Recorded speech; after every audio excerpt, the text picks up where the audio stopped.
वंदे मातरम। आप जुड़े हुए हैं नेटवर्क 10 के साथ। ये एक रिवायत सी बन गई है कि 14 सितंबर आता है और ये बहस चल पड़ती है कि हिंदी के लिए एक खास दिवस क्यों। साथ ही हिंदी से जुड़े कई पहलुओं पर भी चर्चा होने लगती है। पर वास्तव में गौर तो करना होगा कि हिंदी आज कहां पर खड़ी है। हिंदी के प्रति नई पीढ़ी की क्या सोच है। हिंदी हमारे कारोबार, रोजगार और उन्नति में कहां तक सहायक है। खासकर फिल्म, टीवी शोज और सोशल मीडिया हिंदी के लिए मददगार हैं या हिंदी के कारण ये अपना विस्तार पा रहे हैं। और इसी से जुड़ता ये मुद्दा कि भारतीय भाषाओं से हिंदी कितनी सशक्त हो रही है, खासकर तब जबकि हिंदी अपना विरोध भी कई तरह से झेलती है। इसी को समझने की हम कोशिश करेंगे। अब कहाँ है हिंदी का हौसला। दक्षिण भारत में भी हिंदी हम देख रहे हैं प्रचार प्रसार खूब जमकर हो रहा है। दुनिया भर में हिंदी बोली जा रही है क्योंकि एक भावना स्थापित करती है हिंदी। ये वैश्विक भाषाओं को सम्मान भी देती है।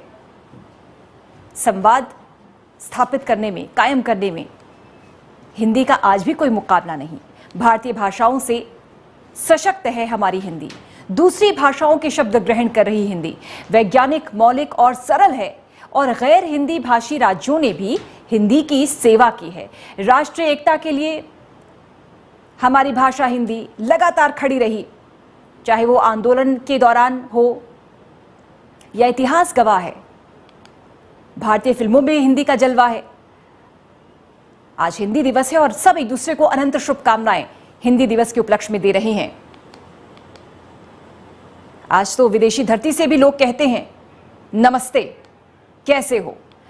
गोविंद सिंह हमारे साथ जुड़ गए हैं, वरिष्ठ पत्रकार हैं। गोविंद जी, बहुत बहुत स्वागत आपका। विनय गुप्ता प्रोफेसर हमारे साथ जुड़ गए हैं। विनय जी, आपका आभार। अनन्य देवरिया कवि हमारे साथ जुड़ गए हैं। आप तीनों का बहुत स्वागत भी है और आप सबको हिंदी दिवस की बहुत सारी शुभकामनाएं। अनन्य जी, पहले शुरुआत में आपसे करते हुए, चूंकि आप कवि हृदय हैं, तो कविता के माध्यम से जरा हम अपनी इस भाषा को, अपनी इस बोली को, अपनी हिंदी को कुछ ऐसी पंक्तियां सुना दीजिए जिससे आज के इस कार्यक्रम की बहुत अच्छी शुरुआत हो जाए। बहुत धन्यवाद पूजा, आपको और समस्त देशवासियों को हिंदी दिवस की बहुत सारी शुभकामनाएं। मैं व्यक्तिगत रूप से अगर अपनी बात कहूँ तो मेरे लिए तो ये बिल्कुल पावन पर्व की तरीके से है। चूंकि मैं हिंदी का कवि हूँ, हिंदी का साहित्यकार हूँ, तो मेरे हिस्से में जो कुछ भी है वो हिंदी की वजह से है। जैसा आपने कहा किसी कविता के माध्यम से शुरू करने के लिए, तो मैं हिंदी के माध्यम से, अपनी भाषा के माध्यम से हमारा परिचय पढ़ने का प्रयास करता हूँ कि खुद सारी पीड़ाएं पीकर सबकी पीड़ा हरने वाले, खुद सारी पीड़ाएं पीकर सबकी पीड़ा हरने वाले, हम वनवासी जीवन जीकर रावण का वध करने वाले, कवच और कुंडल देकर याचक की झोली भरने वाले, बाणों की शैया पर सोकर वचनबद्ध हो मरने वाले, हम महासिंधु के जल प्लावन में शेष नाग पर लेटे हैं। ए दशों दिशाओं याद रखो, हम माँ हिंदी के बेटे हैं, माँ हिंदी के बेटे हैं। बहुत ही सुंदर आगाज अनन्य जी आपने किया, बहुत ही सुंदर आगाज। और वास्तव में ये हम सब के लिए गर्व का मौका है और हम इस बात को लेकर गर्वित हैं कि हमारी भाषा हिंदी है। वो हिंदी हमारी अनन्य। और अगर कविता वो भी हिंदी में जब पिरो दी जाती है तो वो तो बहुमूल्य हो जाती है, अमूल्य हो जाती है। तो एक बार फिर से, इससे पहले कि आप अपने भाव प्रकट करें, एक और कविता, हिंदी कविता। हिंदी पर निश्चित रूप से मैं आपको कुछ सुनाऊंगा, लेकिन चूंकि जिस कॉन्टेक्स्ट पर हमारी बात चल रही है मैं उसको कंटिन्यू करना चाहूंगा। आदरणीय गोविंद सिंह जी ने बहुत अच्छी बात कही कि कुछ तो एक मजबूरी है कि हम अंग्रेजी की तरफ जाते हैं।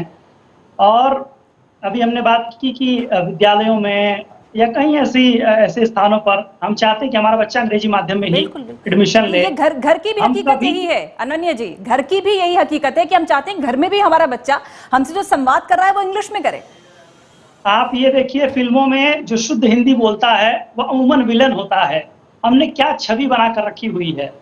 और सबसे बड़ी समस्या क्या है, जो मैं समझता हूँ, हिंदी जो है रोजगार की भाषा से भी दूर है। रोजगार की भाषा बनने से हमें अपने कार्यालयों में, अपने दफ्तरों में हिंदी को अपनाने की आवश्यकता है। हिंदी जब रोजगार की भाषा बनेगी तो माता पिता, समाज जो है इस पर काम करने के लिए उत्साहित होगा। सभी लोग जो है इसकी तरफ जाएंगे। अंग्रेजी की तरफ हमारा रुझान इस वजह से है क्योंकि अंग्रेजी रोजगार की भाषा है। हमारे कार्यालयों के जितने काम हैं लगभग सभी अंग्रेजी तक सीमित हैं।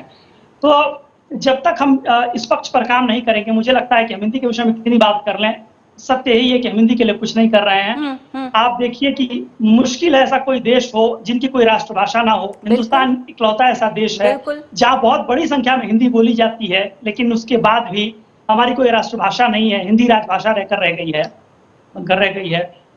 जैसा आपने कहा, मैं हिंदी की कुछ कविता सुना देता हूँ आपको एक बार फिर। अमूमन मैंने कहा ना कि जिस तरीके से मैं परिचय की बात करता हूँ, मैं उसी परिचय के माध्यम से पढ़ देता हूँ और बहुत शुद्ध हिंदी में कुछ सुनाता हूँ आपको। कि हम श्लोक हैं पावन गीता के, कौन है आप कौन है हम, कि हम श्लोक हैं पावन गीता के, परिचय उसकी व्याख्याता के, हम मनुज रूप में दिव्य अंश चर अचर लोक निर्माता के, हम प्रथम शब्द हैं सकल सृष्टि के, वेद ग्रंथ के दाता के, हम महाशक्ति की दिव्य दृष्टि, कण कण के भाग्य विधाता के। जब भी हमसे परिचय पूछोगे, रोम रोम है बोलेगा, इससे बढ़कर क्या परिचय दें, हम पुत्र हैं भारत माता के, हम लाल हैं भारत माता के। बहुत सुंदर। हिंदी दिवस के अवसर पर अगर ऐसी कविताएं सुनने को मिल जाएं तो बात ही क्या।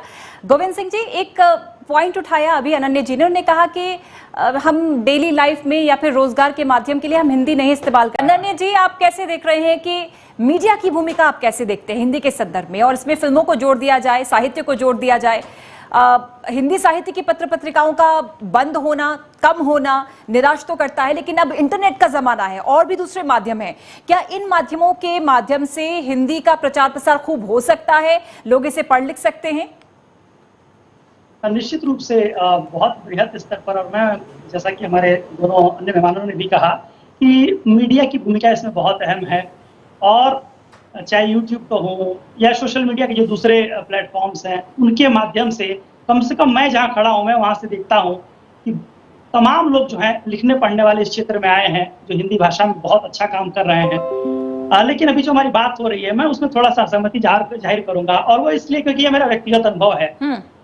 एक चीज तो ये कि मेरा जो मैं अभिजीत के साथ काम करता हूँ, मेरा बेसिकली क्लाइंट बेस यूएस है, और यूरोप के कुछ हिस्सों में जो है मेरा क्लाइंट बेस है, उन लोगों के साथ काम करता हूँ।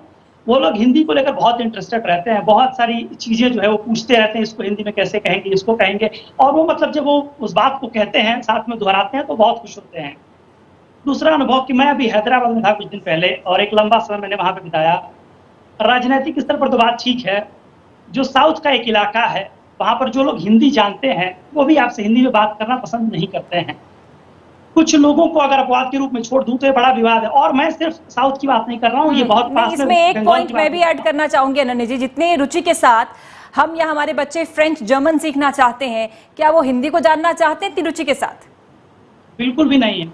और मैंने कहीं कहा था कि इंग्लिश जानो, जर्मन जानो, उर्दू का भी ज्ञान रखो, पर तुम हिंदी के बेटे हो, कुछ हिंदी का अभिमान रखो।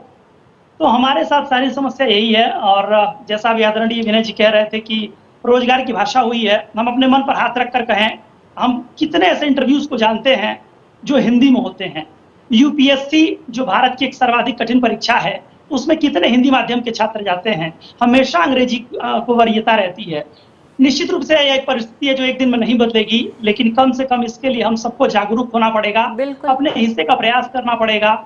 कहीं पर भी चाइनीज लोग मिलते हैं तो वो चाइनीज में बात करना पसंद करते हैं, रशियन मिलेंगे तो रशियन में बात करना पसंद करते हैं, लेकिन अगर कहीं हम में से चार इकट्ठे होते हैं तो ज्यादातर लोग जो है हिंदी में बात करने से कतराते हैं। उन्हें लगता है हिंदी में बात करने से वही बात हम इसे क्लास समझते हैं कि अगर हम इंग्लिश में बात करेंगे तो हमें क्लासी होंगे, लेकिन हिंदी में बात करेंगे तो हमें लोग वैसी नजरों से देखेंगे।